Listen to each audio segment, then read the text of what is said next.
Hello, mic check 1 2 1 2.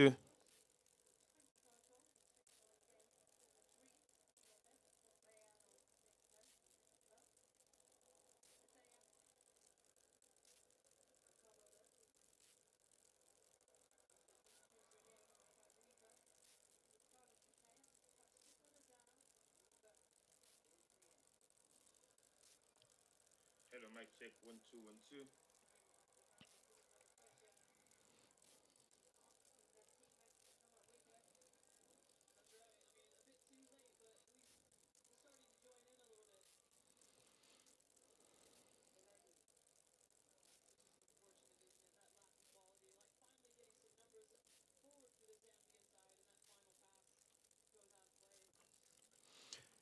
Hello, hello, hello, hello. Welcome once more. Welcome once more. Welcome and good morning. Good morning to everybody, and welcome to Sarah Jane Media live on YouTube and Facebook, and welcome to the today's edition of the World Cup.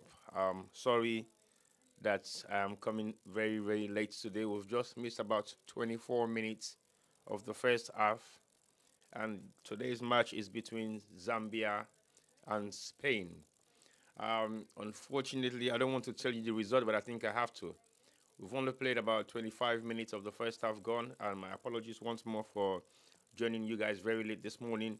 And the match kicked off at 8:30, and this not to Black Man time, not so like a way they go to stadium. They say the match is going to kick off at 8:30, and there is a delay.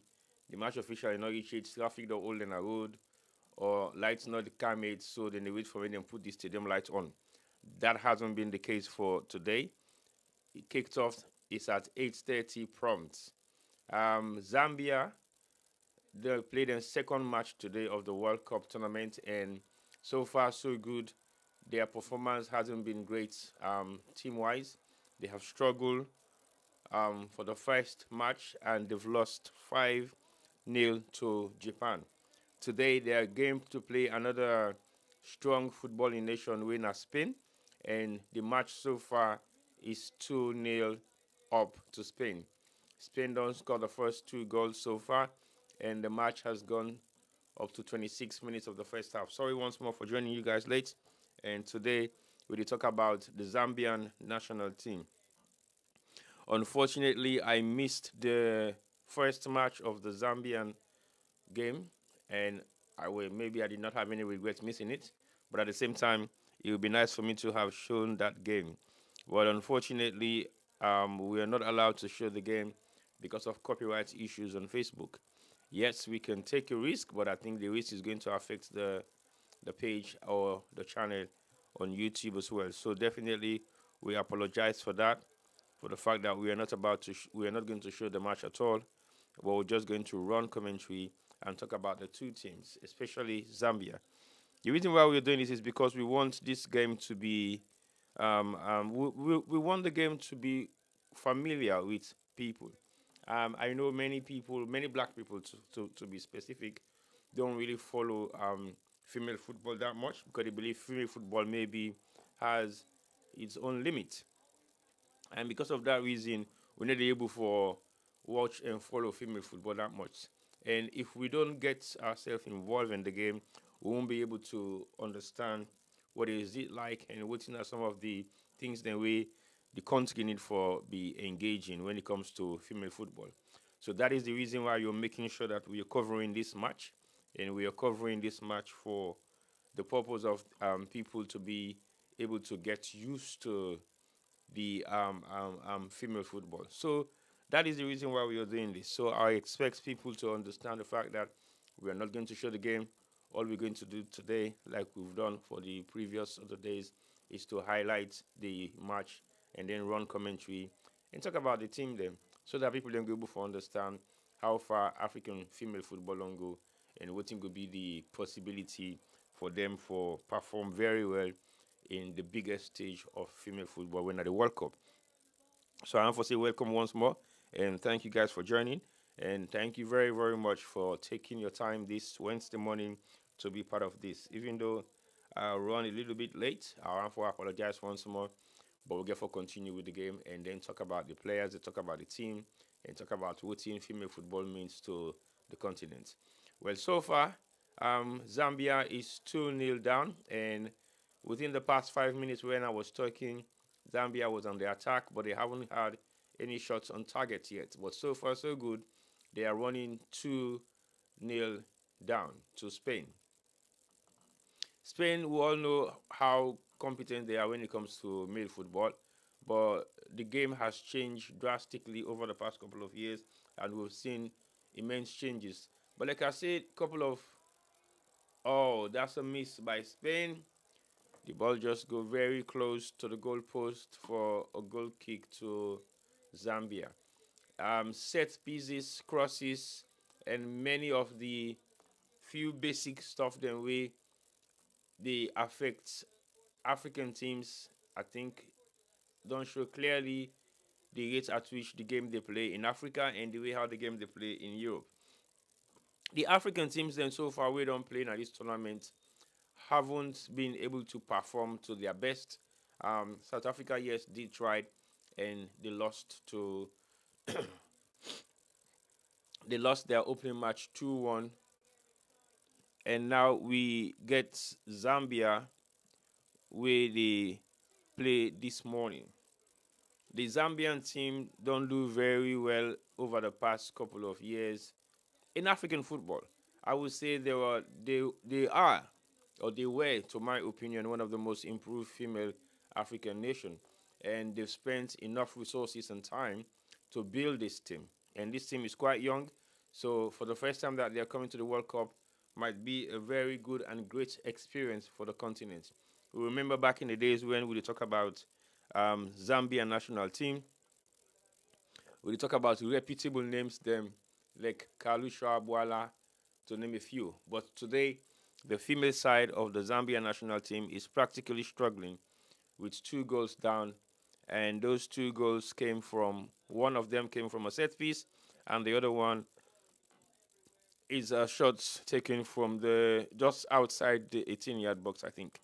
So today we did try for a look exactly and find out and see what's in the nature of this Zambian team. Like I said earlier on, I haven't been able to see one of their key player, Chandra, and of course their star player for the country is Barbara. Barbara has been their star player so far, and Barbara don't prove to be one of the best players coming from Zambia for this particular tournament.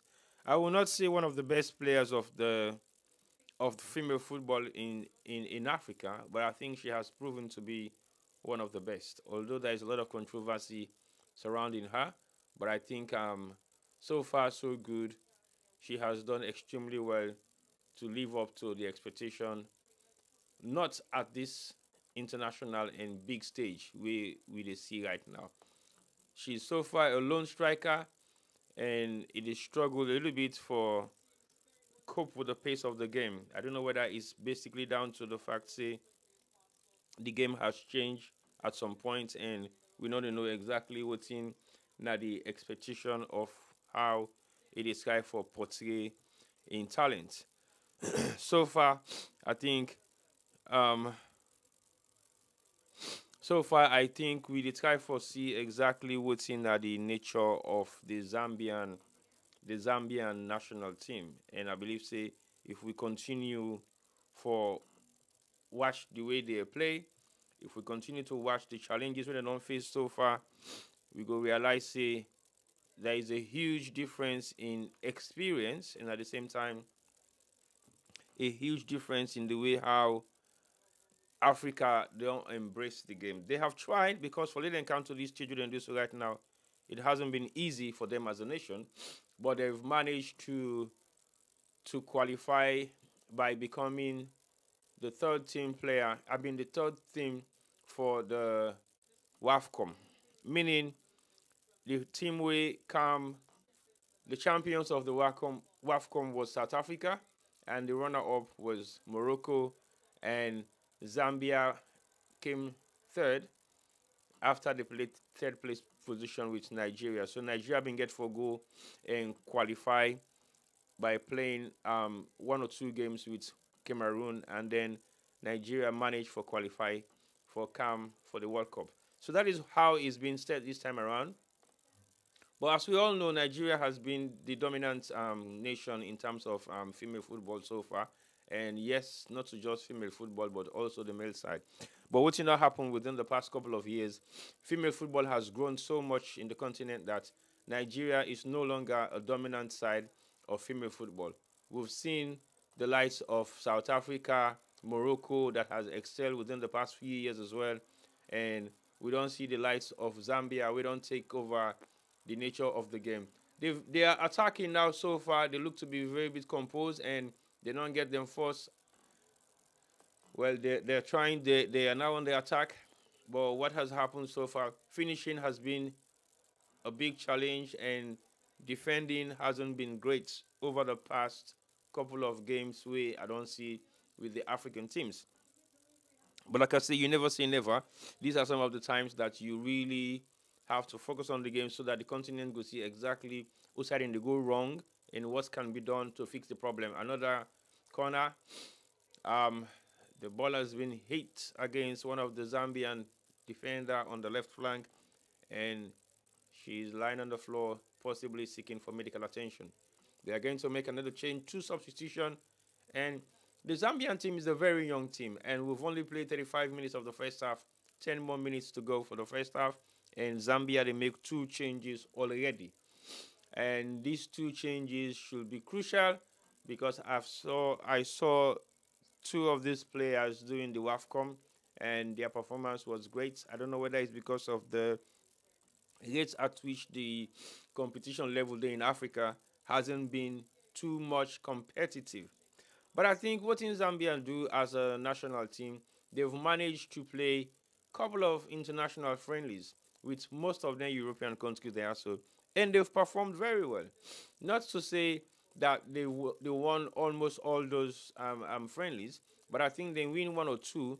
We give them the confidence say they will do or they might do well in the World Cup because most of the nations they way they play against are big household name nations them in female football. And you're not gonna be in that position where you don't play such kind of game and then your performance now for the World Cup is not as great as expected.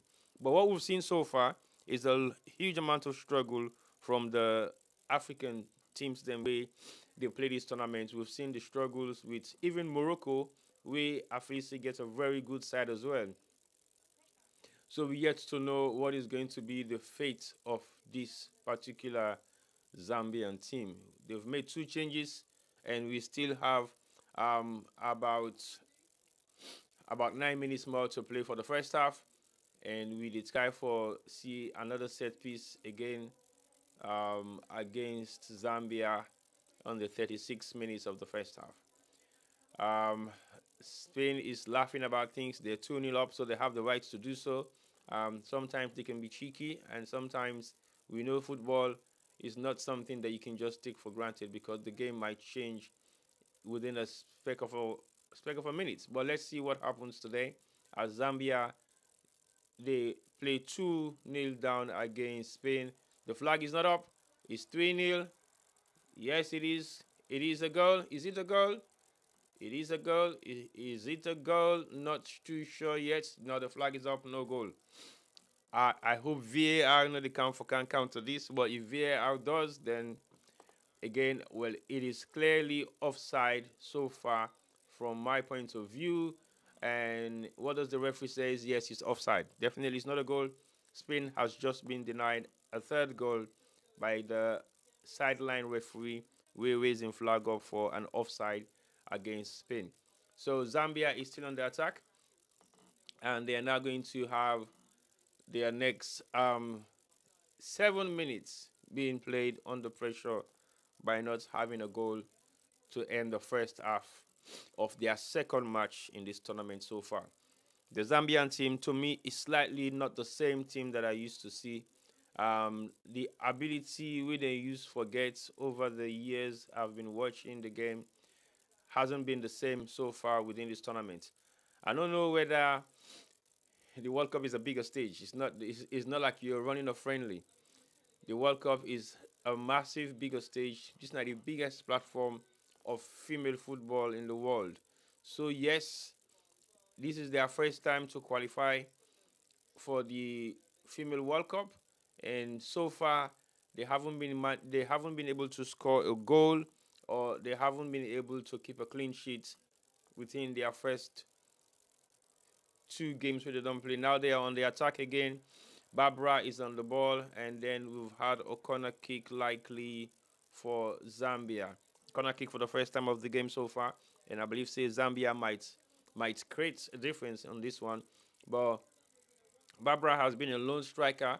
We haven't been able to see him perform that much because I think he's just running the up front line on her own, which I think is making it very difficult and challenging for her to do anything different.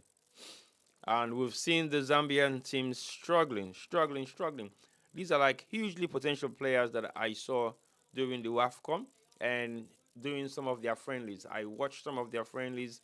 I watched some replays over the past couple of weeks just to see how much of their performance has improved when they play against great footballing female nations. And that has proven to be satisfactory because at the end of the day, when you look at the female football all over the world is being dominated by European teams or European countries. Not much so in the continent, even though they try to make the game very much familiar to the continent, but I think there is still a huge amount of struggle for them for cope up with the pace of the way Europeans have invested in female football. So that is what I will want to say so far for the Zambian national team. And I think we have played 40 minutes of the first half. We only have 5 minutes to go, plus injury or extra time being added to the first 45 minutes. So far, so good. Zambia is defending slightly better. They're slightly a little bit composed, but yet again, they've been defending all throughout in this particular tournament, and their defensive duty hasn't been great. They have conceded 7 goals so far in 2 games, and we hope and pray that they will not finish this tournament with being identified as one of the worst team of the tournament. We might not say basically that is true, but so far so good. What we've seen, they have conceded more goals than than all the other nations that are participating in this World Cup. Against Barbara is on her own. I don't know how she's going to perform magic or miracle. Is this a penalty or a goal kick or corner? I think the referee has given it for a goal kick, I guess. Hope he does, or maybe it is a corner. Yes, it is a corner. That's a nice defensive play by the Spanish defender, and Barbara is on the pitch, not rolling, but struggling to get up. But I think she has to be up anyway because she's the only striker for the team right now, and she has to perform. When I say she has to perform, I mean she has to, because the nations, the nation is hugely relying on her performance, and if she doesn't perform to the best of her ability, I think it will be a letdown for the continent, especially for Zambia, because the amount of effort that they have put into this World Cup has been immensely great. Because at the end of the day, they believe that their performance is not going to be an extraordinary one, but at least they'll be able to deliver to the people of Africa. And that is why I think they have spent so much resources to make sure that they qualify and to make sure that they are here to participate and do the best that they can. So defensively, they haven't been doing well, and even on the attack, they're still a little bit not composed. That was an opportunity for them to have possibly hit the target. Maybe something will have come out of it, but nothing at all happens. Turnout of the match is not that bad. The stadium is not fully loaded, but it is satisfactory. And again, the amount of support that you might think you will have for the continent when it comes to female football is not as great as we expected it to be. It's only when countries like maybe South Africa or Morocco, who dedicates their entire time and efforts to support female football, will be able to possibly have a huge turnout. I don't know whether it was because of the AFCON or the WAFCON, but it has seems to be another set piece again, defended by Zambia and clear out almost close to the halfway line. And Spain is putting the ball back by playing it back to their defense. But at the same time, Zambia is slightly composed. They are trying to knock the ball around so everybody should have a feel of the game. But it has been a struggle so far for the team, and they haven't been able to perform to the best of their ability. So what I think is going to happen today is for them to be a little bit defensive so that they will not conceive as many goals as they did with Japan. We hope that is going to be the case. Like we were watching Morocco playing, it's also slightly similar to what is happening now. But I missed the press briefing of the Moroccan and team manager yesterday, and I think they are going to regroup and come back stronger to give their best performance of this World Cup. The expectations of the African teams, we've just finished the first 45 minutes and we have an extra 6 minutes to play for Zambia to end the first half of their second campaign in this tournament. It's been it's been difficult and disappointing so far for them, and I hope they will come back strong in this particular match, and hopefully they will be able to do something better for their last match. We don't want it to be a first round wonder, and we're not first round wonder, first round disappointment, because at the end of the day, we want them to still participate in this tournament. But if they don't have any points, or if they are not going to win any game whatsoever, I don't think they will be able to go to the next stage of this competition. It is going to look like thank you for coming and goodbye. We don't want it to be like that for all the African countries, because we've yet to see every single one of them to win a game, but Nigeria managed to have a draw, so they have secured a point on their own group. And so far, the rest of the three nations haven't been able to secure a point at all. South Africa went very close, but unfortunately, they lost. So what we are now seeing is the last 4 minutes of the first half of this particular match between Zambia and Spain. We know Zambia, yes, they are male footballing counterparts in the continent. Were doing extremely well at some points, but I think the Zambian national team are not on top of their game like they used to be. But the female team has been very much the highlights of the football in Zambia, because they've made themselves um, to be recognized by other countries that are playing female football in Africa, specifically in Africa. But you can tell the level of competition, the level of experience, the level of skills. Yes, they are skillful when you look at the game, maybe in terms of ability, they are struggling. In terms of experience, they're struggling. You can feel it by their touches. They're struggling to hold on to the ball. And I think we have to look at the game a little bit different from what we have known. Because when you look at the level, the skills level, the focus, the concentration of these European players, you can tell the difference is so great. The composure is so great. The difference, you cannot imagine how Zambia can be one of the most talented and skillful and possibly one of the best teams in the African female football region, but they are yet struggling to compose themselves in this particular World Cup. So it's good for the federation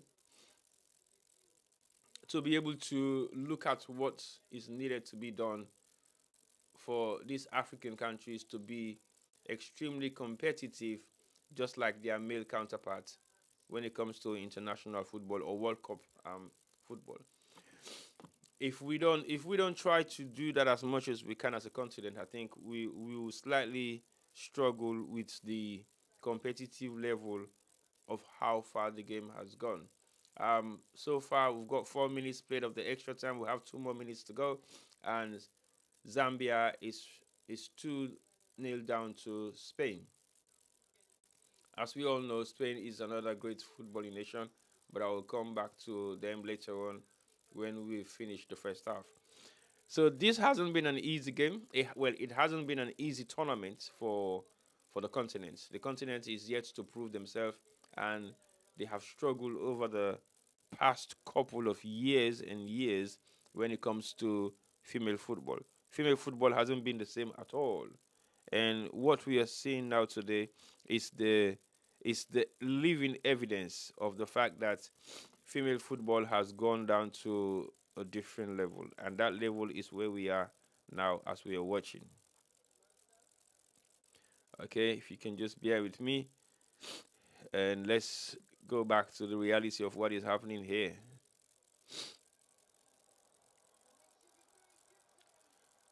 Oh, we've just had that it was just a struggle and a nice play and defensive play by the Zambian national team. Again, another set piece is coming in, defended well by the defender of Zambia. They're struggling to hold on to the defense line, and now they've made it clear for Banda to attack on her own. Banda has been struggling so far in this tournament. She's playing a lone striker position, wherein she won't be able to get anything done because of the pace of the game and the way things are going. We've got one few more seconds to go for the first half, and Zambia is 2-0 down to Spain.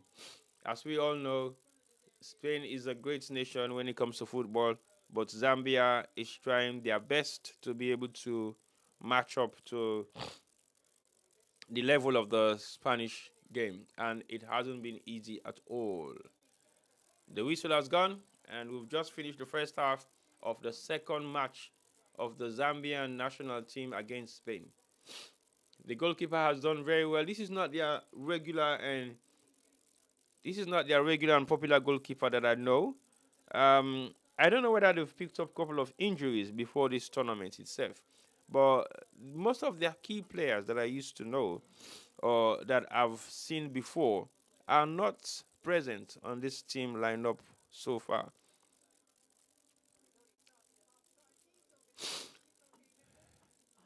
Um, Mutanga, it is going to be very impossible for us to be able to show you the match. As I said earlier on, there are copyright issues that we cannot really um, go through it because it costs a lot, and if we take chances, the page will be blocked, and we don't want that to happen. So that's why, unfortunately, we're not able to show the game. But we'll talk about it a little bit so that people can understand exactly what is happening. So, apologies once more. As we all know, this tournament hasn't been easy for the African countries, and I believe for sure that Zambia will be able to create a difference. But now they are 2-0 down to Spain, and we all know for sure that the game is not going to be the same when we come back for the second half of it. So what I'm going to do now is talk a little bit about the Zambian national team, and for you guys to know exactly what has been their status in terms of football, in terms of how things have been going around for them, and also what it means to the country as a whole. Pardon me, I've got cold so far this morning, so I will have to be taking a quick cold break of just a few seconds.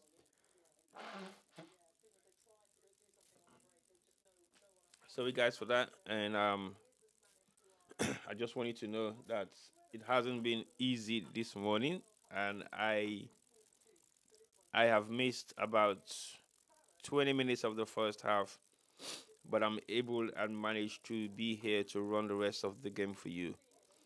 And so far, the Zambian female national team has proven to be one of Africa's best within the past couple of. That was a fantastic first goal by Spain. Like I said, a strike just outside the 18-yard box.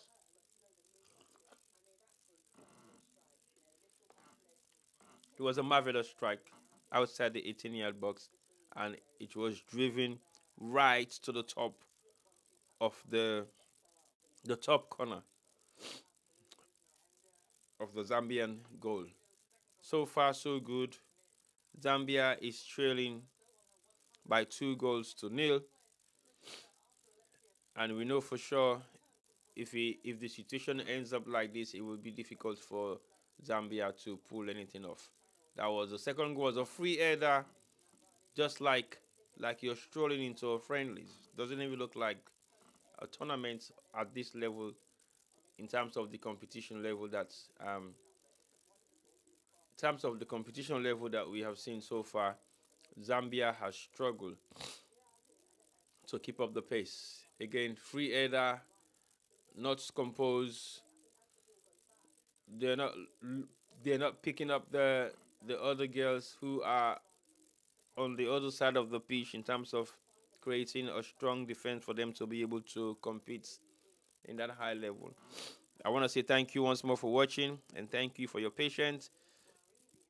So basically, the Zambian football team started off in 1983 when women's soccer was formally organized, and the association has created a team that is more like under 20. And this team has its own sponsorship. Like I said, they've been putting a lot of money into this, and they have a kit being replicated by the official Zambian national colors, which is orange, black, and green. It hasn't been that much of an easy target, even though they had sponsorship from Umbro, and the team on its own has been doing very well over the past couple of years. Some matches were played early years of 1994 for their first qualification for FIFA Women's World Cup, but Zambia played in on the 5th of November 1994 World Cup qualifier against South Africa in South Africa, where Zambia lost 3-5. In the return match in Lusaka, again, they did not qualify. They lost 6-2 to South Africa. So South Africa has been the dominant nation in that region, and what we've seen so far has been proven to be correct. That South Africa is one of the leading nations in that southern hemisphere, even though they have a tournament called COSAFA, and that tournament is what brings them all together so that they will be having high level of competition in the female game. And their second international match they play, one of their biggest win was against Mauritius. Like I said, they won 15-0. So you might be thinking, this is a great footballing nation. By winning 15-0, it means you have prolific goal scorers that can bang in goals. But that is at that level. And the level we're talking about is the national level. That is a poor defense. They're just showing highlights of the first half, and we've seen some of the errors, and the goalkeeper has been a savior so far for that shot stopper directed straight at her. But I think we haven't been able to see their star goalkeeper and some of their star players in this tournament so far.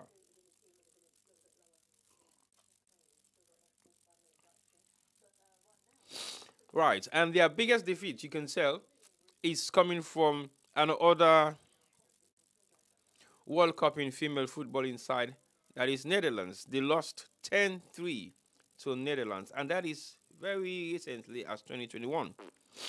And first World Cup appearance, African Cup of Nations, yes, they did appear. Um, they came fourth. They came fourth for the first time in 1995, and the best result so far which they had was last year when they came third for the WAFCOM tournaments in Africa. And after that, they also played a couple of international friendlies, and they appeared at the Summer Olympics as well in 2020.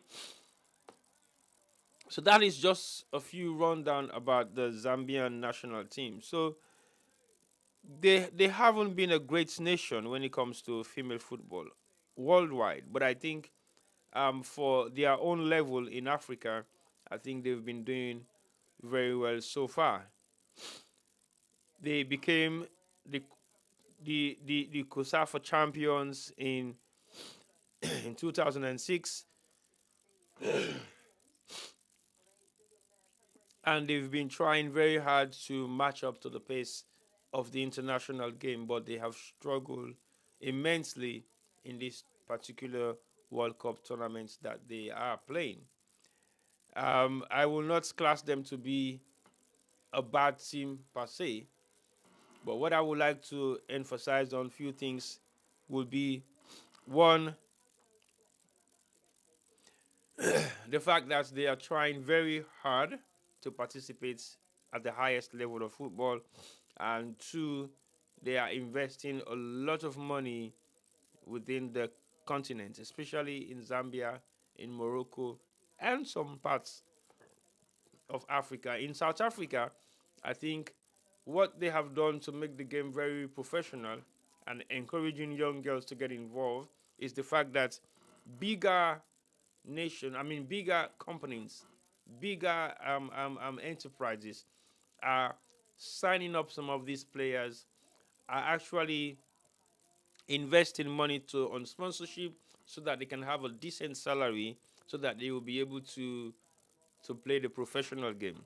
Because we all know in Africa, not every country in Africa runs a professional league, meaning players are well paid. It's apart from the northern part of Africa, I mean Tunisia, Algeria, Morocco, Egypt, yes. Apart from those countries, they have a lot of money. They have lots of money to spend on their local clubs. So for them, it's not just about the game, it's passionate for them as well, and they put their money into it. But the other African countries have been struggling so far to have a proper footballing league running. Of course, we're not talking about Sierra Leone because, as far as I'm concerned, the game is still not a professional game in Sierra Leone yet. Even though they are trying very hard to make sure that they pour money into it, but the money doesn't go to the player, the money goes to the administrative structure. And that is been the struggle so far for the continents. Even though FIFA will invest a lot of money within the smaller nations that are trying to grow in grassroots football, but the money is not yet being spent within the continent for the game to be developed. The money goes into the pockets of the administrators, the chairman, and whatever you might think or whatever you might call them. So it's been a struggle. Yes. Um, Chipsa is just saying we have lost two in the first half. Kwasioku, Zimbabwe guys, you have to keep up the pace definitely. So far, Spain is 2 up against Zambia, and this is just the first half. And we hope and pray that the second half is not going to be a disaster. Thank you guys for coming along, and we have a lot of Southerners that are watching this match today. And unfortunately, I'm not able to actually show you the match, but I'll talk about it. We are still waiting for the second half of the match to start. But like I said earlier on, Spain has been dominant in the first half, and Zambia has been struggling to keep up the pace of this particular match. Sorry, once more. I've got serious cold this morning, as you can hear my voice, but I'm trying as much as possible to be able to run this game for you guys. So we've seen a huge amount of struggle within the past couple of days with all the games being played so far. And what I think we should try and focus on right now as a nation is to see what can be done to make the game different. When I say what can be done, is the fact that we have to look at some of these countries that are participating in the tournament and see exactly what are the errors, what are the mistakes that were made for us to be where we are right now as a nation. I know for sure people might be thinking, oh, it's not relevant, or yeah, it can be done, or it is impossible for Africa to compete at this level. But there's nothing impossible. Because the reason why I'm saying that is because when you look at the continent at this particular point in time, you will realize how much potential that they have. And for that potential that they have can be determined by the amount of investment, the amount of grassroots development, the amount of things that is needed to be done so that they will be able to understand exactly how far the game has come from and how far they need to go. So a lot of money has to be spent not just on players' salary, but on developing the game from grassroots. That is what we fail to do as a continent. We don't develop the game from the grassroots level. We just look at what can be done to fix things overnight. And you cannot fix certain things overnight. You have to really spend time with the younger generation, kids who are possibly within the age of 5, maybe, I would say. Then you can grow the game. They will have the experience, they will have the knowledge, the know-how, the skills from that early age until they get to the age where they will start to play national level, until they get to the age where they will now go into professional level.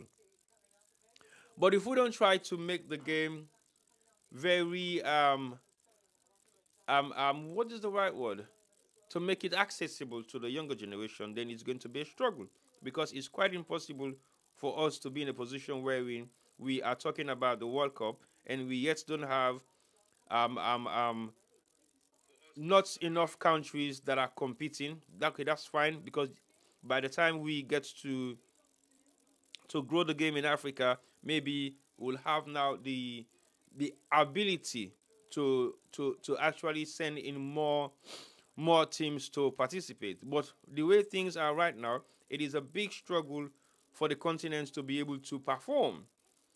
And the reason why I think that has been a big struggle is based on the fact that the game hasn't been played from the grassroots level. I mean, how many schools in Africa will actually encourage young girls to be playing football at the early age? Possibly none. Again, how many national leagues do we have within the continent that are playing effective football? Possibly few. So, if we want to compete and compete properly, we should be able to invest the money that the continent, I mean, that the federation is pouring into all those countries by creating a grassroots development program which will help all these girls to be actively involved in in female football. So what I'm saying right now is the fact that when you look at the development level of female football in Africa, it's poor. When I say poor, it's extremely poor. Take my country, for example, Sierra Leone. Last year was the first time they actually introduced the first female Premier League, according to what what SLFA was saying.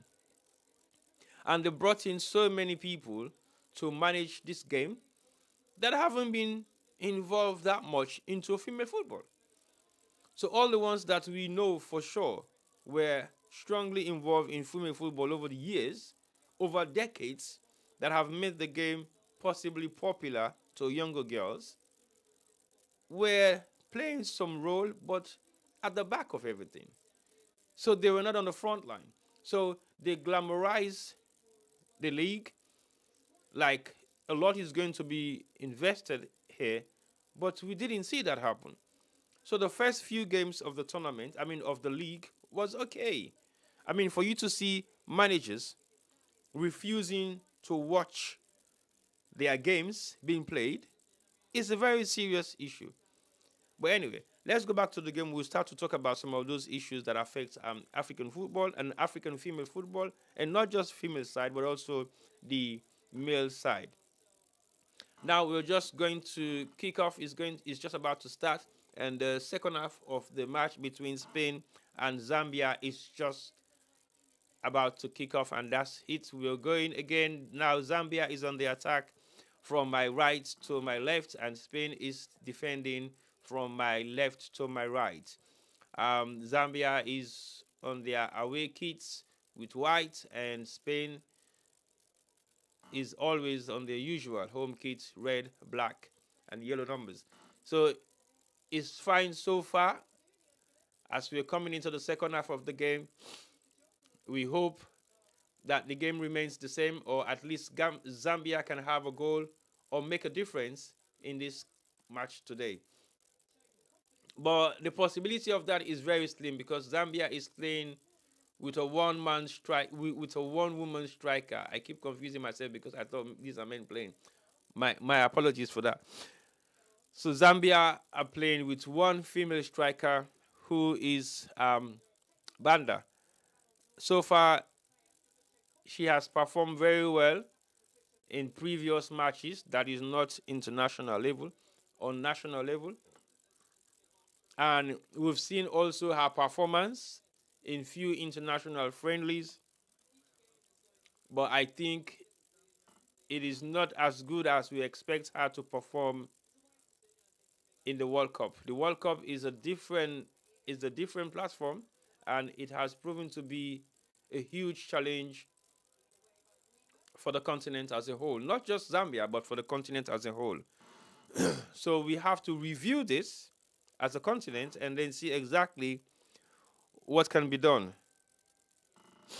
And so far, so good. So far, so good. We should be able to know exactly. Sorry, guys.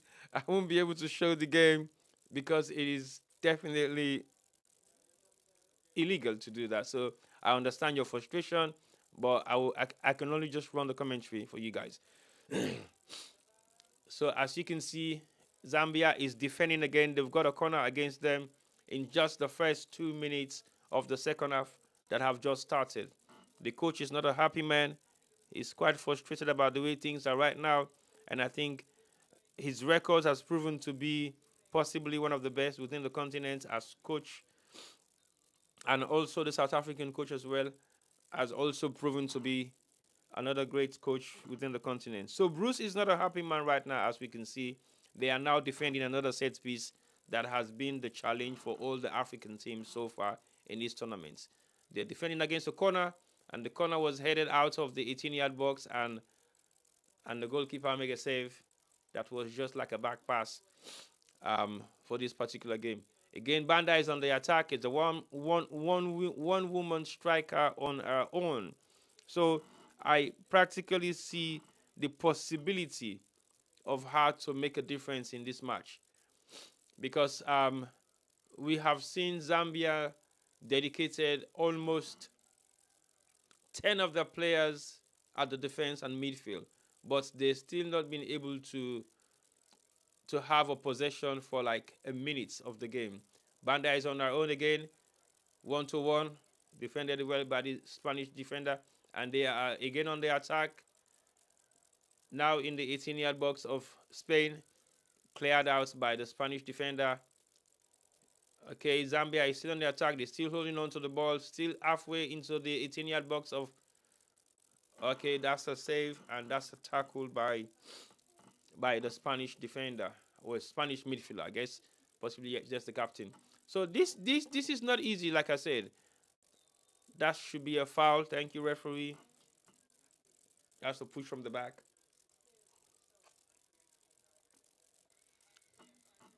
So this game has proven to be a huge challenge for the Zambian national female team, and so far they've managed to hold on to the ball for a few seconds, but not for a minute. Not for a minute. That's one of the challenges that I'm facing right now to watch the Zambian team play, and they haven't been able to hold on to the ball for a minute. And for you not to be able to do that is a massive, big challenge. They're having a set piece now. Zambia is about to take a set piece by Banda, and it's been taken all the way to the back of. I think they have another corner, second in a row. It's 49 minutes of the match being played. They've taken a quick one, and the cross is being sent right into the 18-yard box of Spain, cleared out by the Spanish defender. Spain is now in control of the ball, and they switched it over to a wing back who is going to have a long drive into the 18-yard box of Zambian defense. Yes, would you? No, definitely. She wasn't able to make it, and Zambia is defending that one again. So the challenge that I've seen so far within this game is the fact that Zambia are not able to hold on to the ball for more than a minute. I don't know what's the reason for that, but I think it's based down to the fact that the team is slightly inexperienced at this level, and they haven't been able to maintain their stability. They do defend, and after that defensive session, the ball goes straight to Spanish defense again, and that's it. So they've not been able to hold on to the ball for a minute, and that has been one of the challenges that they are facing. The Spanish striker just passed one on two Zambian player. They're still fighting for the ball, and the ball is still in possession with the Spanish team. Spain is doing well so far, and I am not surprised at the level of their performance this morning. As we all know, the clock is ticking, and you don't want the clock to tick. That's a set piece. That's a good save by the goalkeeper. That's a good save by the Zambian goalkeeper. Well done. Well done, Zambian goalkeeper. And that's a good save. That could have been a disaster. That would have been 3-0 to Spain. A nice header. Again, crosses coming from all angles. He's been a challenge for the Zambian team, and not just for them, but also for the continent as well. They haven't been able to defend crosses that are coming in from various different flanks. As you all know, the African game still hasn't changed that much. We don't have we have serious issues in defending crosses, and we also have serious issues in set pieces. Not just for the female side, but also for the male side. We tend not to focus on it that much, but the European football or the European game is more dedicated to set pieces. They spend their time to do set pieces for every training sessions that they have. And we as Africans, we don't really pay attention to that. We just like to come on the pitch, select the first two teams to play, and that's it. So after fitness, there is no time for structured set piece training like free kicks, corners, and indirect free kicks. We don't really do that as a nation. We really don't do that as a nation. Our coaches don't have time to do that. They have time to talk. They will spend hours and hours talking, and then they will get to the pitch of play and then kick the ball around. Chandler's on the attack. Oh, that's a nice save by the goalkeeper of Spain, and the ball is being cleared out again for Zambia to defend. Again, Zambia hasn't been able to keep the ball. They will defend well, but they will not be able to hold on to the ball. That's another cross. Oh, no. A wrong hit by the Spanish striker for a goal kick to Zambia.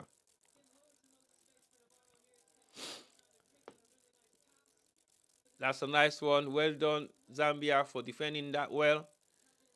Thank you very much. And thank you guys for watching. We're still here, and we have gone. The match has been played for 53 minutes so far, and Zambia is still 2-0 down to Spain. And if you're just joining in, that's the score. And unfortunately, we won't be able to show the match at all because of copyright laws. So I hope you're not disappointed, but the referee has blown the whistle. We don't know why. I think she's asking for something to be done. I think it's a foul against Spain. Ball to shoulder. I think the referee is giving that as a handball. And I think it's going to be a handball and a kick and a goal kick. Not a goal kick. A free kick being awarded to Zambia. The goalkeeper is taking the free kick now. And the ball is going all the way up in the air and falls, lands on the head of a Zambian player for a throw to be taken to Zambia. I think Banda should calm herself down. No, it's the Spanish player that should calm herself down because that's a body shrug and that's a push. Definitely, it should be a foul in favor of Zambia, I think. Yes, I think it should be a foul in favor of Zambia. Yes, it is a foul, but it's quickly taken, and Zambia has won it again and lost it again to Spain. And it's a throw to Zambia for the second time in the past 2 minutes. Zambia is holding on to the ball again. Another throw to Zambia. This is the first time they've managed to keep the ball for more than 30 seconds. Another throw to Banda again. Another throw to Zambia. They're getting very close and close and close to the 18-yard box of the Spanish team.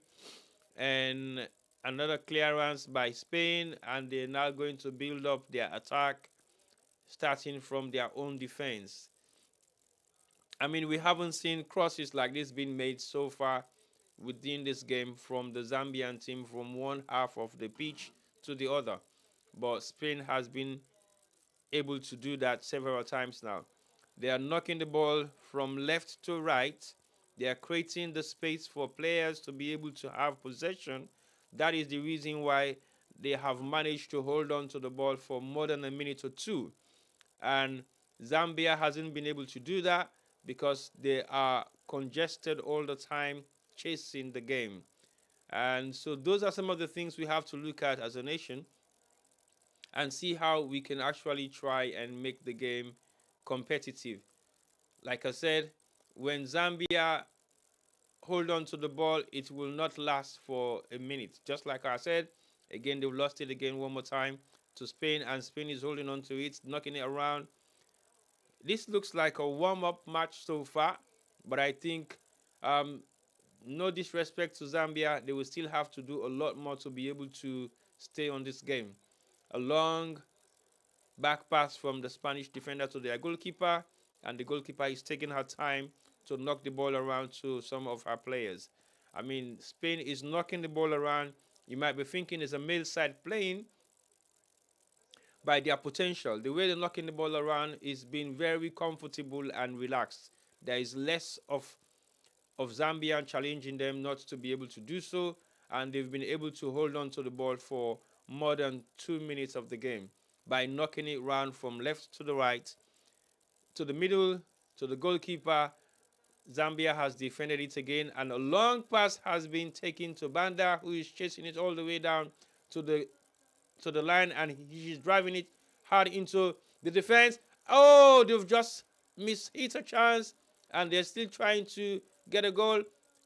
Oh, they are trying to do a cross now into the half, into the 18-yard box of the Spanish defense. Oh, they've lost it. They've lost it. They lost it. Well, if they can keep up that pace, hopefully they'll be able to get a goal. Unfortunately, they haven't been able to this time around. They haven't been able to this time around, and I think they are going to try very hard to at least score a goal in this tournament. It's still 2-0 down, 58 minutes gone of this match, and we're still looking at Spain dominating this entire game so far. Zambia has tried. For the first time of this half, they've been into the Spanish 18-yard box and struggled to have a shot on targets. Unfortunately, that's going to be a corner kick awarded to...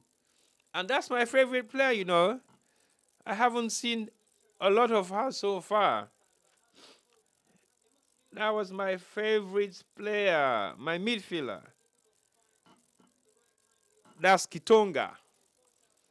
Kitonga has been my favorite midfield player for the Zambian national team, and I only managed to see her now. Can you imagine?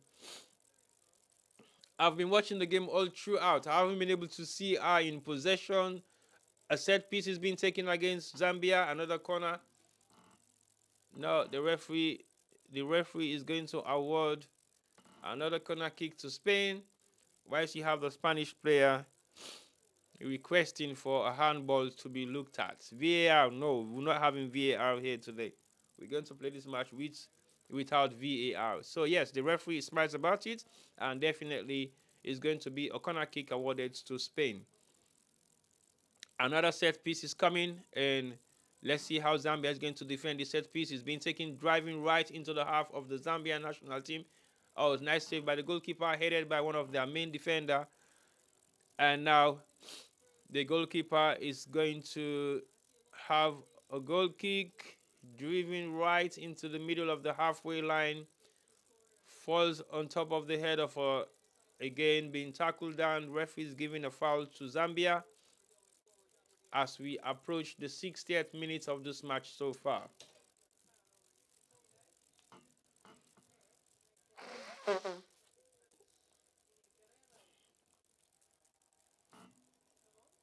Thank you guys for your patience. I think what we're doing so far today is great, and thank you all for watching. Spain is making a change. Don Mati is coming out, and then Guerrero is coming in to complete the last 30 minutes of this match. A free kick being taken by Zambia, driven right into the 18-yard box of Spain. Tackled down, Zambia still in possession. A cross is being taken right in the middle of the 6-yard box, saved by the goalkeeper. Unfortunately, Zambia is yet to hit the target, but if they carry on the way they're doing, I think it will be better for them. At least they will be able to secure a goal in this tournament. They haven't scored nothing so far, and they have conceded 7 goals in the tournament so far. Again, a throw has been awarded to Spain, and the last 2 minutes has been played in the half of the Spanish national team, and at the moment we hope a pass is being taken right down to the end of the Spanish defense, and is being crossed right across the pitch to the wing back, and Zambia is now chasing the game, and they're making it a bit difficult for Spain not to be able to knock it around, which I think that is what they should have been doing all this time along. Stopping them from knocking the ball around, chasing them down, closing them down so that they don't have much possession. Because the more time you give them with the ball, the more they become more composed. So thank you guys for watching. Thank you guys for watching. I know this has been very challenging for us because we won't be able to show the game. Spain is attacking right now, saved by nice defense. Well, the Zambian team is picking up the pace, but not attacking as much as you might expect them to do. But at the same time, we have to focus on what is important right now, is to make sure that we keep the score as it is and don't allow any more goals to go in, and defend as much as they can. Chanda is going again on her own. It's going to have support. Yes, no. It's practically impossible because there's been so much challenges so far in the 18-yard box. And Zambia is trying very hard, really. They are building confidence so far. They are building confidence so far, and I think they've managed to attack a little bit more. The game has been one-sided, but it hasn't been one-sided for the past 10 minutes. Well, for the past 5 minutes, it is slightly different as it was earlier on. So Zambia is now playing the mindful game of chasing Spain down for them not to have the potential to knock the ball around. But Spanish team has so much potential, and they're still able to do that. And Zambia has been defending well so far, and if they have a couple of more chances, I think they will be able to change this game. They're closing them down. They're having confidence to dribble themselves. They are not able to keep the ball within their own half. They're still struggling to maintain confidence for at least a minute. And I think what they have to do is possibly build the attack from the defense and slowly build it up. They are trying to do the route one football, which I think is not working for them. So they might have to regroup their strategy. That's a drive, good save by the Zambian goalkeeper for a corner to Spain as we go into the 64 minutes of this half. And we've seen that's the first attack by Spain so far. And that was slightly going wide, but a good save by the goalkeeper. So this has been possibly the best 15 minutes so far that we have seen Zambia played. And they've managed to keep Spain out of their 18-yard box for the past 10 minutes. And this is the first corner that Spain is having. And another set piece for Banda to save and cleared all the way down to the halfway line by a Spanish midfielder defender to be able to start their attack again. Balls comes down to the right, number 3. Number 3 drives it wide and saved by a Zambian defender. So far, we've seen a huge amount of changes in the game, and I believe with what we've seen so far, Zambia will be able to maintain the score. It will be nice. So thank you guys for watching. Thank you guys once more for watching, and I believe today has been a very challenging morning for us to listen to those commentary as one of our continent's country is losing 2-0 to Spain. And defended well. Is it gonna be a clearance? Yes. Still in the Zambian half. A cross being driven all the way into the 18-yard box of the Zambian team. That's the back pass. And saved by, not saved by the bell, not even saved by the referee.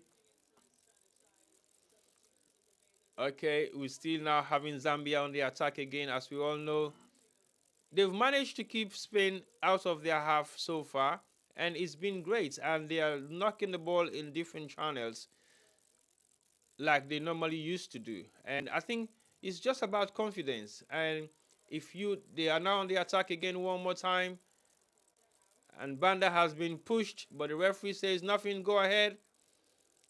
And she's now trying to get up again and continue the defense by the Zambian national team. Nice one by Zambia defense. Again, Spain has been able to keep the ball, but they haven't been able to penetrate so far into the Zambian 18-yard box. The Zambian team have managed to keep them all the way out of their 18, and the midfield is where the most of the game being played now, as we had Spain again on the attack once more. Tackled well by Zambia, again defended well by Zambia, and now they are always second to the second ball. Banda is on the attack. As I said earlier on, she's a lone striker, and when the ball is being played to her on the channels, she has the pace to chase the ball down and hold on to it. I think they are about to bring in one of my other favorite striker for Zambia, who is getting ready. A cross being taken into the Spanish 18-yard box, and that's just body work. That's just body work. Like I said the other day, the structural frame, that's a ball being driven into the 18-yard box of the Spanish defense, and it's a goal. It's a goal, and Spain is 3-0 up. Sorry, guys, we've just conceded another goal, and we are 3 down to Spain.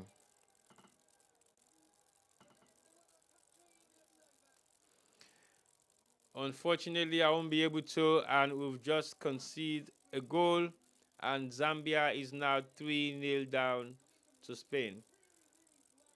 Unfortunately, that was the first attack on goal by the Spanish team, and the defense again was not able to defend against the Spanish striker, who had a clear shot on goal and made it 3-0 to Spain.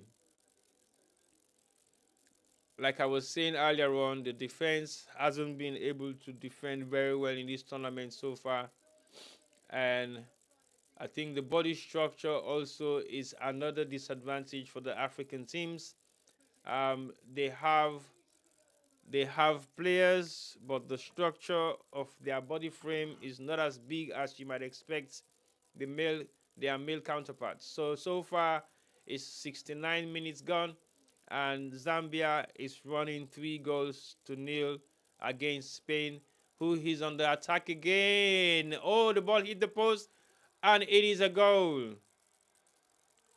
Another goal just less than a minute. Okay, no, sorry, the flag is up. It's offside. Thank you, linesman.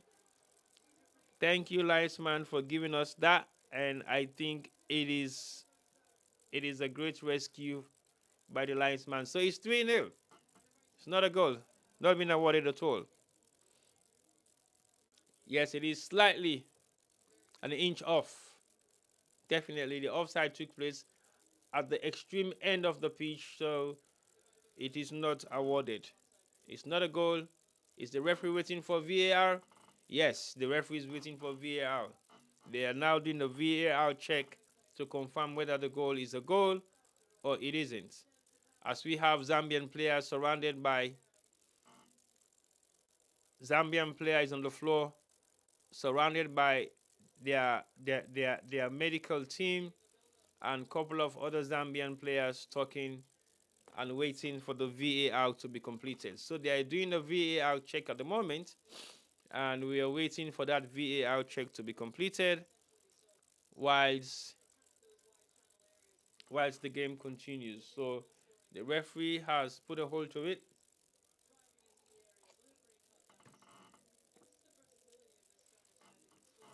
And I think the referee is asking what has been the matter, as she wanted to know exactly what is going on. Zambia is running 3 goals to nil against Spain, that has dominated the game so far. At this level of competition is extremely high, and I think it will not be. It is an experience that I will not say is a bad one for the Zambian national team, but I think it's an experience that they should be able to go back and see how best they can come back for the next match, which is going to be likely their last game of the tournament.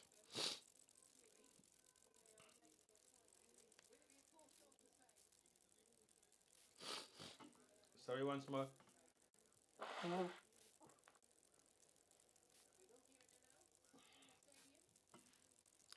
The check is still going on. The check is not over yet. What's the referee saying? It's the VAR check, and what is she saying right now? No goal. Thank you very much, referee. They've made VAR very different this time around. When the referee is making the final decision, she has to make an announcement um, to the auditorium, to the pitch, to say it is no goal and the reason why the goal is not allowed. So definitely, it was an offside. What is it again? The goal is given. What is happening? Goal, no offside. Can you imagine? After the referee just announced no goal, and all of a sudden, the goal has been given. So what happened? Why did the referee make that announcement? I heard her clearly screaming no goal. Oh no.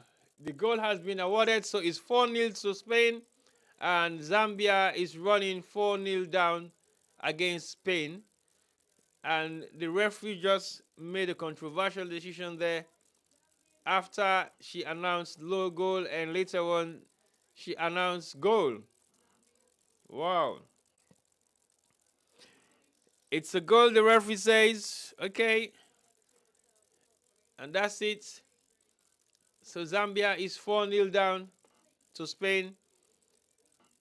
As we are now on the 74th minute of the match being played so far, we still have a Zambian player being treated on the pitch side of the pitch, and we don't know what is the status of her injury, but we'll make that clear as soon as we have any more information about her injury. We don't know what player is on the pitch right now being treated by the medical team.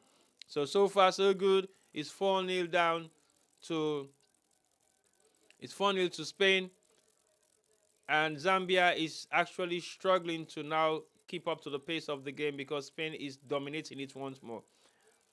Another good save by the goalkeeper, being kicked wide into the halfway line, defended by Spain. Again, the ball is driven wide into the halfway line across to the Zambian side, and Spain is still in control, knocking the ball around in triangles, in circles, and deep crosses to the other side of the pitch, and they're knocking it around now like they're running a training session. Very disrespectful, but again, that's the game. Another kick being driven right into the half of Zambia, saved by the defender, and managed to have a goal kick, not a throw being given to them, taken by one of their wingbacks. Again, I've seen the agility of these players. I've watched them play. I don't know what's the state of this player that is on the floor right now. It looks like something very serious. She's been strapped and they've made a change. So basically, Luandaji is out to be replaced. Well, they're making two changes right now, and they're bringing in two new players. My favorite midfielder is gone. She's been substituted, and another nice striker has been introduced into the half, and we are now seeing two new players. That's a long drive towards the goalkeeper. That's a brilliant save. The goalkeeper has done good so far. Although I was expecting a bit more, that was a nice drive being taken, but the ball was slightly going off target. But it was still good for the goalkeeper to make a save because she wasn't sure of how far she was from her goal. So far, it's 4-0, 76 minutes gone. We're still waiting for a few more minutes to end the first half officially, apart from extra time. So Spain has scored 4 goals so far, and to match the records, we don't want to match the records anyway. I'm just saying it. But Japan scored 5 goals against Zambia, and we don't expect Spain to do the same. And the worst result that we've had so far is against Morocco.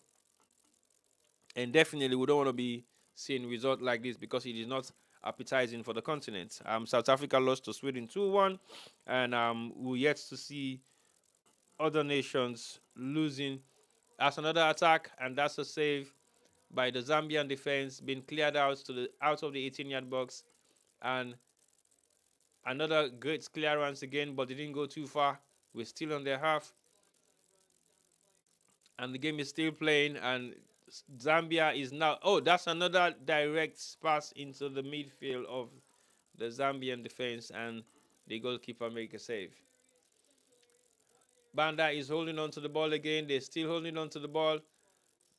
No support at all for her. She's a lone striker, and I don't see how it is going to be possible for her to score a goal in this nature, because as far as we know right now, the struggle is extremely hard, extremely difficult and challenging for Zambia to be able to break through the Spanish defense. As a one-man striker, as a lone striker, if I would say, it is not going to be possible for you to be able to have not even a shot on target, because the opportunity is very slim, because you're not playing against a nation that is not experienced. Spain is a very experienced nation when it comes to female football, and the male side as well. So I don't see how Zambia is going to be able to break through this particular. They've got another set piece, not a set piece, but they're going to drive in a long cross being okay. What is this, referee? Okay, foul being given in favor of Zambia, as we have a Spanish player on the floor. So far, Zambia are losing 4-0 to Spain, and the next match we're going to be seeing is going to be Nigeria versus Australia, and that will be on Thursday tomorrow. And for today, Zambia is the only African nation playing a match today, I think, and they are losing 4-0 to Spain. So tomorrow we have Nigeria, Australia, which is going to be another interesting match. And then on Friday, we have South Africa and Argentina. That's a nice drive by Zambia. Again, Banda took a nice drive, and it just goes slightly across the bar for a goal kick to Spain.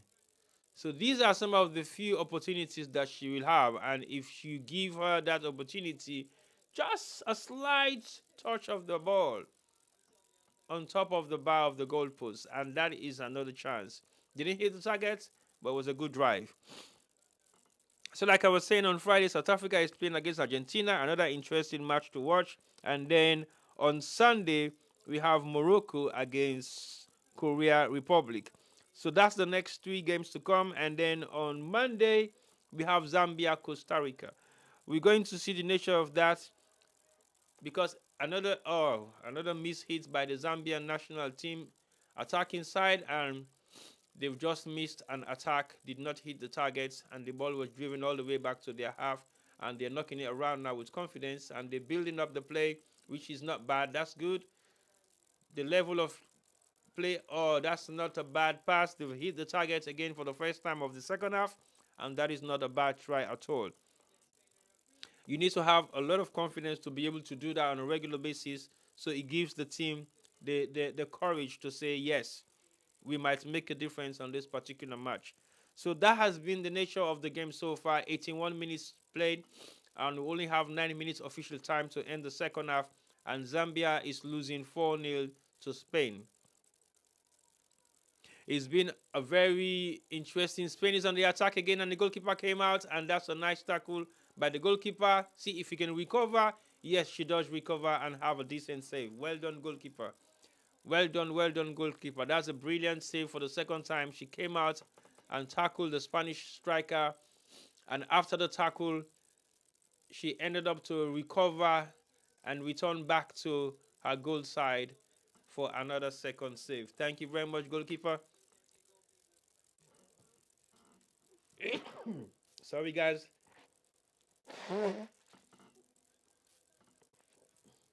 I've got cold. I'm struggling with some hay fever this morning. I hope you will pardon me for that. Now, another attack on the Zambian national team 18-yard box is being cleared out, not totally and entirely. Still trying to clear it out, and you have a Spanish player on side. Another ball that hit the post. I think it was an offside position. Is it offside been given? I don't think so. But it's a miss hit, and the ball just hit the top of the bar. It's a save. It is a save. Wonderful. Just the fingertips of the goalkeeper for a save. That was brilliant. Spain is now making a change. They're bringing in another player to make her own contribution for the next 8 minutes plus extra time that should be added to the game. That was a brilliant save by the Zambian goalkeeper. And well done so far for that save. And I think you've made your team proud. You've made your team proud. I think that's Sakala Musanda, who is also the goalkeeper. That's a nice save again once more. The goalkeeper has proven her worth. I think Sakala has done well so far within the past 10 minutes of the second half that has been played. And she has made a couple of brilliant saves as we now go to the last 7 minutes of the first 90 minutes of the second match of the Zambian national team against Spain. And they are losing 4-0 to Spain.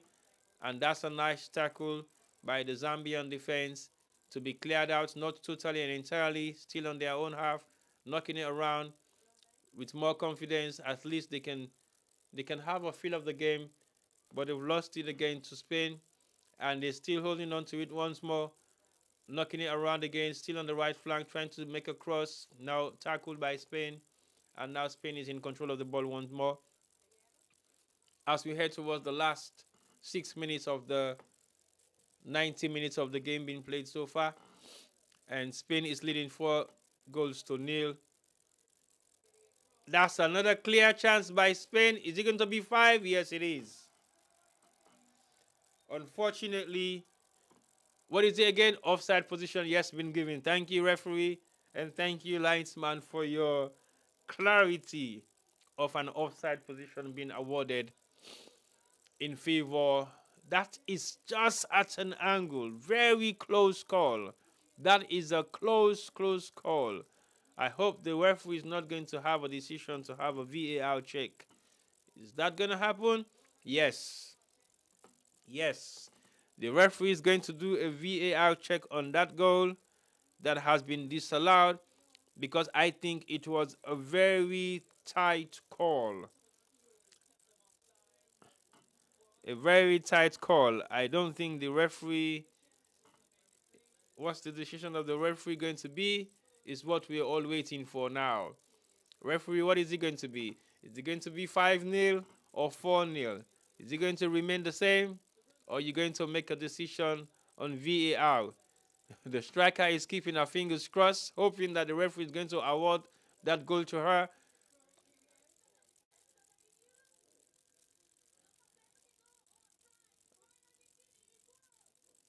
What the referee said? Goal. Goal is awarded. Oh no. The goal has been awarded to Spain, and it is now 5-0. Is it official? Yes, it is. It is now 5-0 to Spain, and we've seen a record being equaled by Japan against Zambia. I think that was just offside. What VAR is not doing right now is to show us the various different angles of the offside. And they've only showed us a tight angle and the goal itself. Um, I think it's not fair for the rest of the nation to watch this particular VAR decision because it's only one-sided of the decision that has been showed. So Zambia is running 5-0. They've conceded 10 goals so far in the tournament, and I think that is not encouraging at all for the continent. Definitely not encouraging. Definitely not encouraging for the continent, and the continent has to review its strategy towards the female football. It's now another tackle in the 6-yard box of the Zambian defense. Is now being out of their 18-yard box to the corner flank. Is it okay? Tackled by Zambia, and again tackled by Zambia for the second time, and that's a body check. This is disappointing for the continent. I mean, to lose a match, yes, it's fine, but to lose 5-0 is definitely disappointing, and we don't want to see a lot of this in this particular tournament. It is the first entry for the Zambia national team to participate in the World Cup, and it hasn't been good so far. They have lost 2 of their matches. Their opener 5-0 against Japan, and their second match another 5-0 against Spain. It is not encouraging. There's another attack on the Spanish attack again. Two players on the pitch, saved by Zambia for a corner kick being taken against them within the last 2 minutes of the second half to go. So they have played 88 minutes, and this corner is going to be a decider whether Spain is going to add to their scoreline or it would remain the same. The corner is going to be taken. Almost a minute to go for the first 90 minutes, for the 90 minutes of the game that has been played. Corner is being taken, driven straight into the goalkeeper's hand, and saved by the goalkeeper. Thank you very much, goalkeeper, for keeping the scoreline as it is. And a long goal kick has been taken to Banda, but unfortunately defended well by the Spanish defender. Goalkeeper has tried her best so far. That's a header straight into the goalkeeper's hand for a second catch that is making her comfortable to defend her goal. She has tried. I think she has performed to the best of her ability for today's game, and she has managed to keep the scoreline as small as it is, because if not for that, Zambia would have conceded a lot of goals on this particular match. Unfortunately, they haven't been able to score a goal so far for their first appearance on this competition, which means, are they going to be sent home with nothing at all, or are they going to be sent home with a consolation goal that will make them have the confidence to say, yes, we participated in the World Cup. Yes, we lost 2 games, but yes, we managed to score a goal for the first time that we appear. 90 minutes gone, 8 minutes of extra time has been added, and we now had 8 minutes of faith to see whether Zambia will be able to keep the scoreline as it is. They are now on the attack. Once more, they're driving it all the way from the right flank. They're still holding on to it. Lost it again, holding on to it again for the second time. Still driving into the Spanish 18-yard box. Lost it again, unfortunately, by a Spanish defender. And a foul being awarded to Spain by a tackle from the back. By a yellow card is being awarded. Definitely, that is a yellow card. It is a foul from the back and a push and a pull back. So the yellow card is well deservable. The referee has made a right decision there. We have 7 minutes to play. That was an offside. Now we are seeing the replay. No, it isn't. That was an offside position. Yes, it is. It's either by man or by toe or by an arm or by feet or by leg or by fingers. That decision was not the right one, but guess what? The referee has awarded it, and it remains to be the goal line or the goal score or the goals for this particular match. So it's 5-0 to Spain, and we have 6 minutes to go, and we have a Spanish player on the floor, on the pitch, being treated by the side of field doctors. They are repeatedly showing this, and this is onside. Of course, yes, you can see this one is onside, but the last one wasn't. The last one definitely that was awarded was not onside. It is definitely offside by a hand, and the referee has already awarded it. So basically, the match continues to play, and Zambia is trailing 5-0 as we coming close to the few more minutes of the extra time being played. We only have 5 more minutes to go, and we hope and pray the goal line remains the same. Nice defended by Zambia. Again, they're building confidence, but they don't have the... They're going again for another attack. Ball being driven right out of the...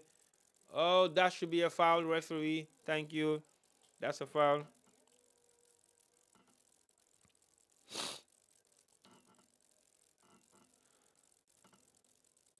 I totally agree with you, Sierra Gem. Definitely, the African teams need to be able to compete in these tournaments. They haven't been able to do so at all, which is definitely not appreciated. But again, I don't blame them that much, because when you look at the competitive level of the African female football itself, is not as great. A set piece being taken, driven right into the half, into the 18-yard of the Spanish defense, driven again for the second time, saved by the goalkeeper, and the ball goes out. No, the ball still in play, picked up by the goalkeeper for a goal kick to be taken. 4 minutes more to go of the first half of the extra time being played, and Spain, they've just lost it to Zambia, and Zambia is still in control of the ball. A foul being awarded to Spain as we have a Spanish player down. I hope we don't have a red card being awarded to any of the players. Unfortunately, yes, it isn't a deliberate foul, but the referee has awarded it. So we only have 3 more minutes almost to play for the second for the extra time being awarded. 8 minutes. A long drive being taken into the half of the saved by the goalkeeper. Well done, goalkeeper.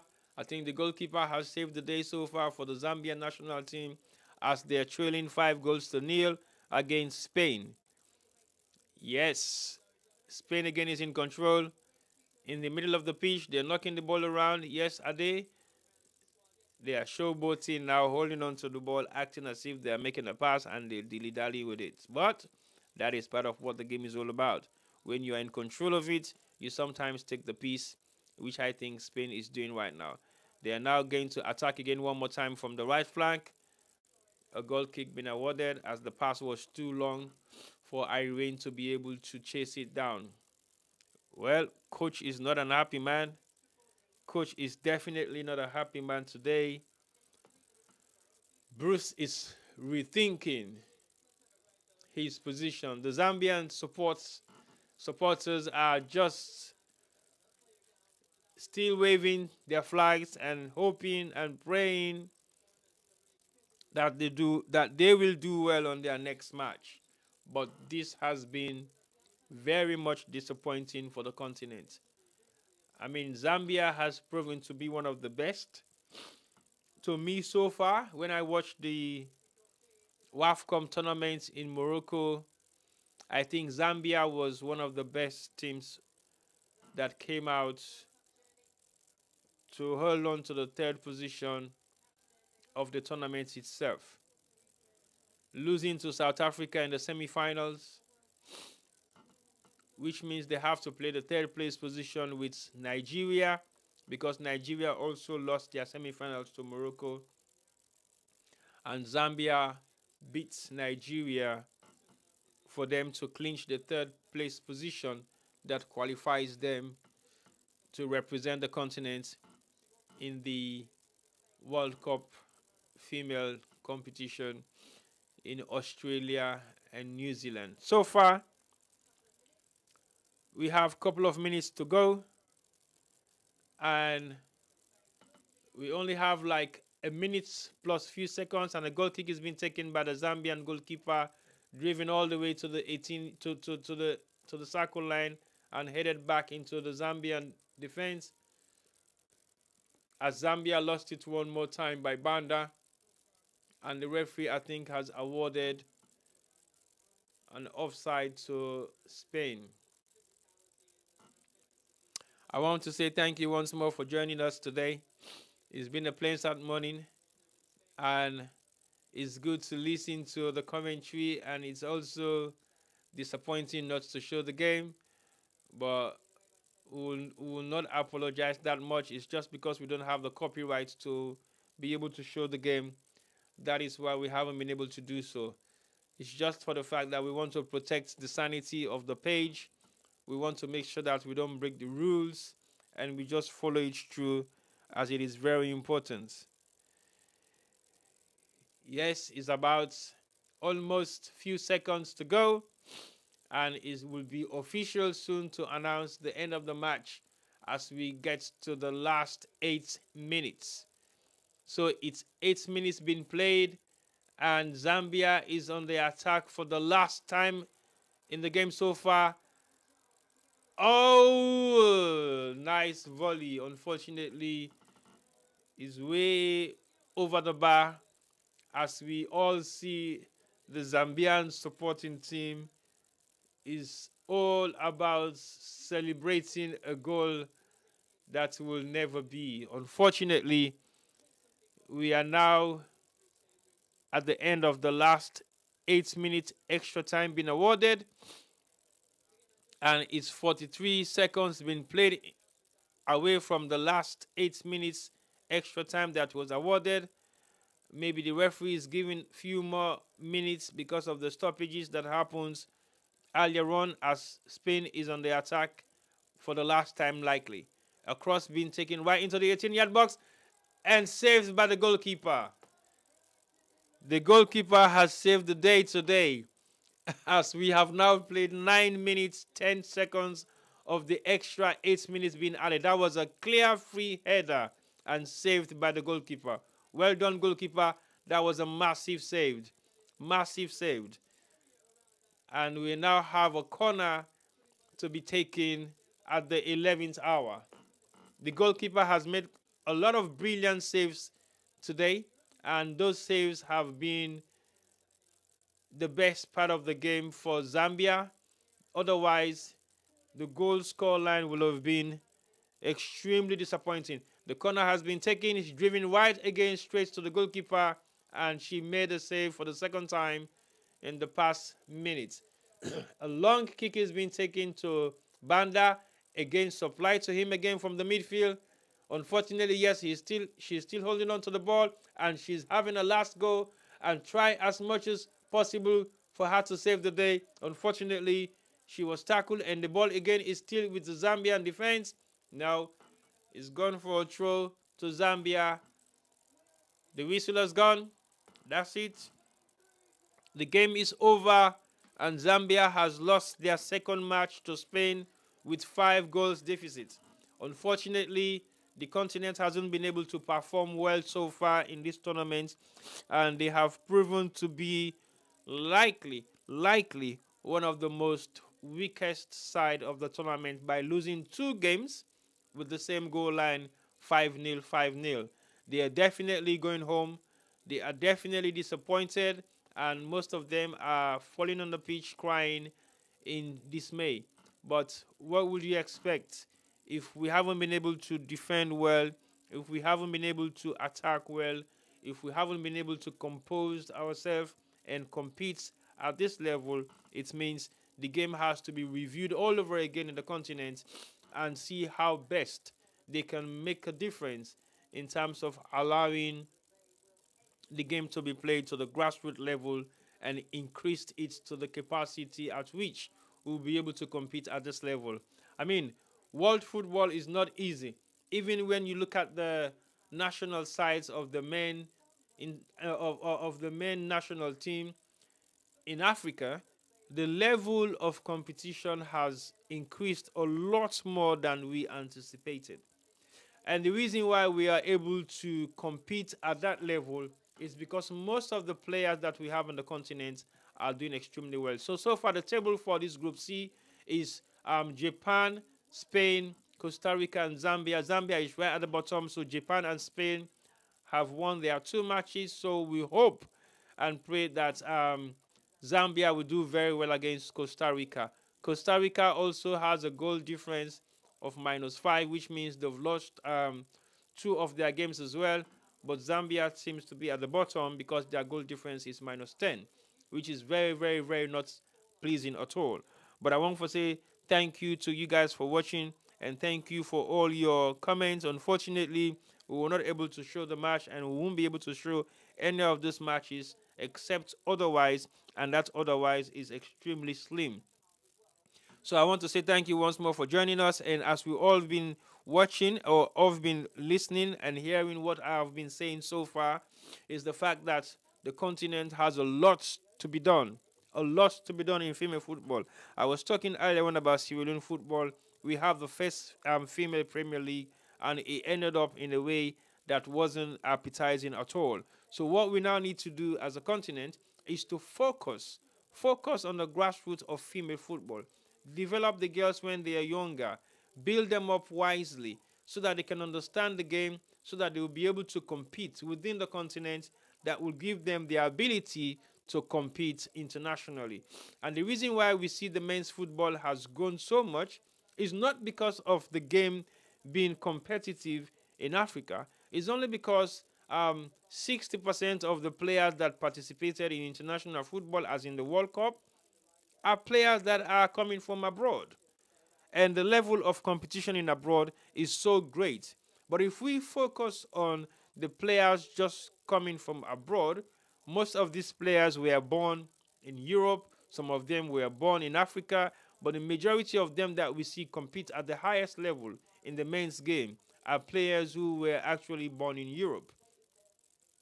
And their level of experience is great because they've started football since their teenage age, since they were like 5 years old or less, or even slightly more.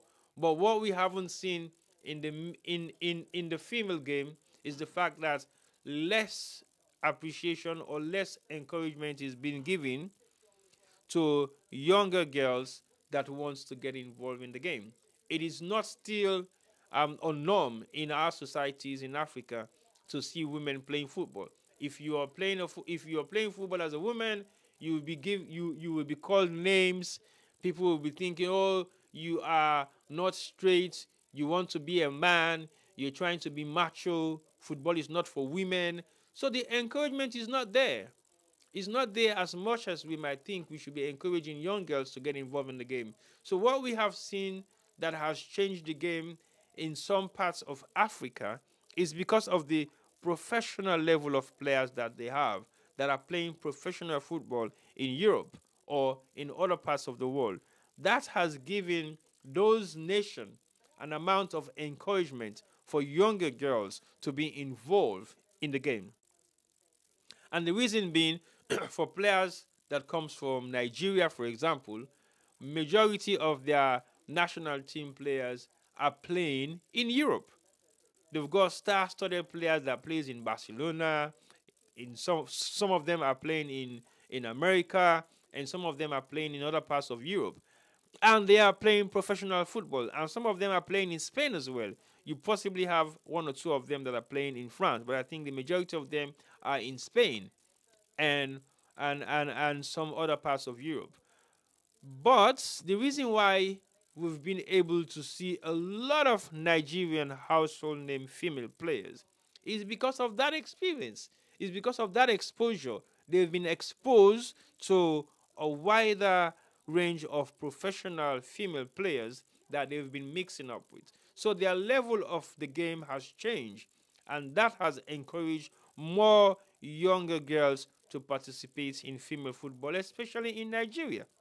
Now, in South Africa, it is no longer a game to encourage younger girls to stay away from the streets or get themselves involved in doing something. It is now a professional career because in South Africa, you can now play professional female football in South Africa. They have a league, they have a proper league.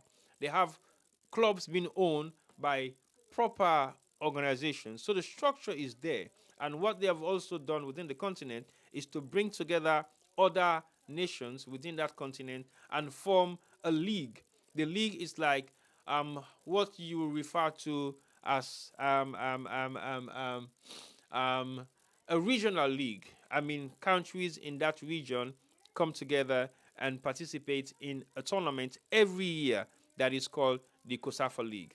So that COSAFA League has been very much interesting to watch because what they're doing is to make sure that the COSAFA League is being played every year by some African countries in that region so that they'll be able to participate and participate well. That gives them the encouragement for them to be able to compete within the African level, but it's not enough. The reason why I'm saying that is not enough is because when you get to certain stage of the game in Africa, that is where it ends. So the level of competition is not that great. The level of encouragement is not that great. The WAFCOM has made a slight change because they are now encouraging more countries to be involved in the WAFCOM.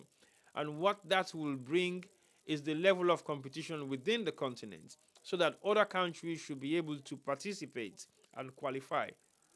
But the experience is still far away from Europe, is far away from Asia, is far away from America, is far away from other parts of the world. Even South American football right now, South American female football has improved a lot.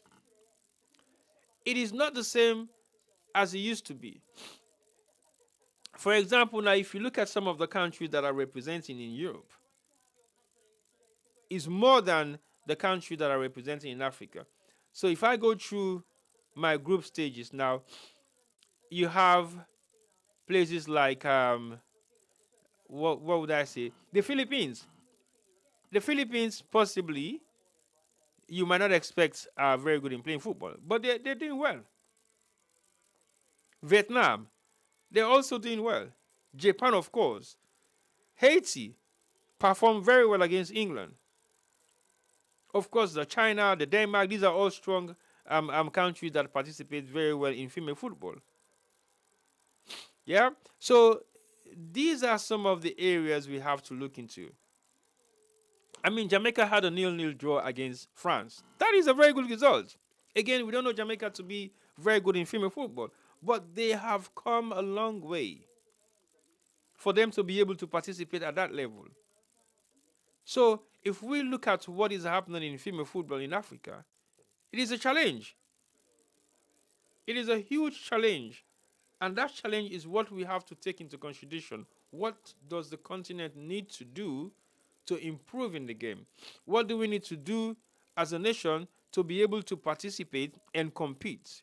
At that level is what we have to look at. It's not about pouring money into the game and the money doesn't go down to the grassroots and start football from that level. We need to have female competition from primary school level. So it encourages the young girls to believe in themselves, to say, yes, I can develop my skills from this early age. And then you have like secondary school competition. And then you have university level competition. Then you go into local clubs. But we're not even able to run the male leagues in some parts of Africa. Run a proper football league, male football league in some parts of Africa. How is it going to be possible for us to put together a female football league? It is practically impossible. In Sierra Leone, a lot of money has been poured into the female game. We all know how much FIFA actually sponsored the female game to happen in Sierra Leone. And this has been going on for the past, 10 years? We still don't have a proper female football league. We still don't have one. All the female football teams that we have in Sierra Leone are not run properly. The male side is not even effective as much as you might think it should be. This is like decades upon decades of putting together all this league. At the moment, we don't even have a football grounds to play our national games. That is how bad it is. So if you have a whole nation with only one main football pitch, how can you survive? How can you compete? What is the level of encouragement within the game? So it's not going to be easy for female African football to grow to the level at which we're all expecting it to be. It is not being encouraged by in from the grassroots stages. No. There hasn't been a lot of sponsorship. Well, there has been a lot of sponsorship, but it's going to the wrong hands.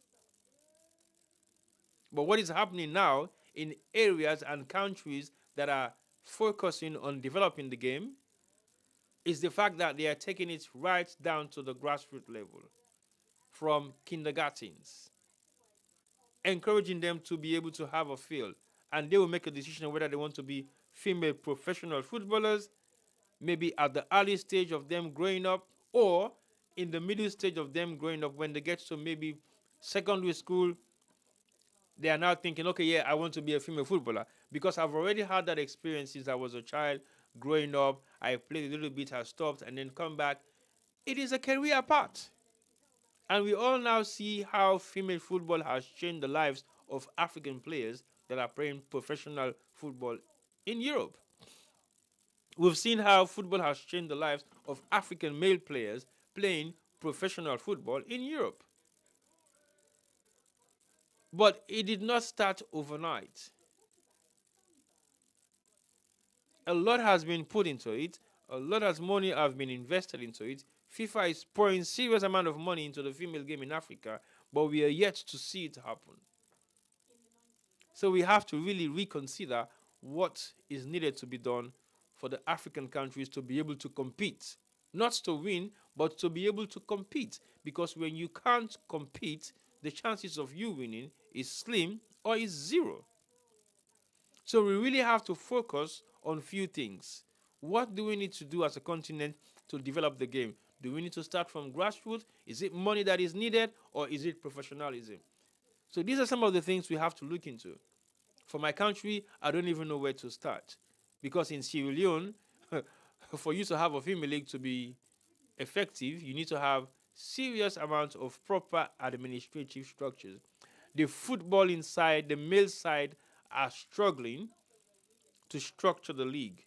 So how is it going to be possible for the female league to kick or to have positive effects? It is practically impossible. But let me leave it there for you guys this morning. I want to say thank you very much for joining me, and thank you for all your hard work, and thank you for your comments, and thank you for your participation. And I believe the next match that we're going to have a live commentary on will be, I think it's the Nigerian match on Thursday. Let me just check and see one more time. So the next match that we're going to have will be, Zambia has lost today 5-0. So the next match to play on this channel will be Canada versus Republic of Ireland. We're not covering that. The next match we're going to have will be on Thursday, tomorrow, at 11 a.m. UK time. Nigeria will be playing against Australia. It's definitely a match that I'm going to watch, and is a match that we're going to run the commentary on. And then on Friday at 1 p.m. No, this is 1 a.m. in the morning, UK time. South Africa will be playing against Argentina. That's another interesting match to watch on Friday. In the morning hours of Friday, 1 a.m., South Africa will be playing against Argentina. And then the next match to watch will be on a Sunday, which will be at 5:30 in the morning. Korea Republic is playing against Morocco, which is going to be their second match of the tournament. And then, of course, the last match of the tournament for Zambia will be on Monday, the 31st of July, and that kickoff is at 8 a.m. in the morning UK time.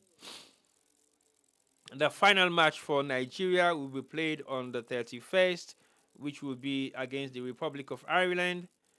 And then the final match for those are the final matches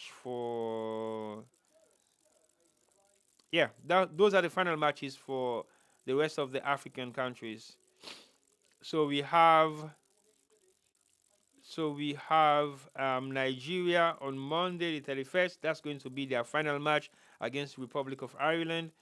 And we're going to have Morocco's final match will be on the 30th on Sunday, which is against Korea Republic, 5:30 a.m. And then you have South Africa playing against Argentina on Friday, which is their second match, I guess. Yes.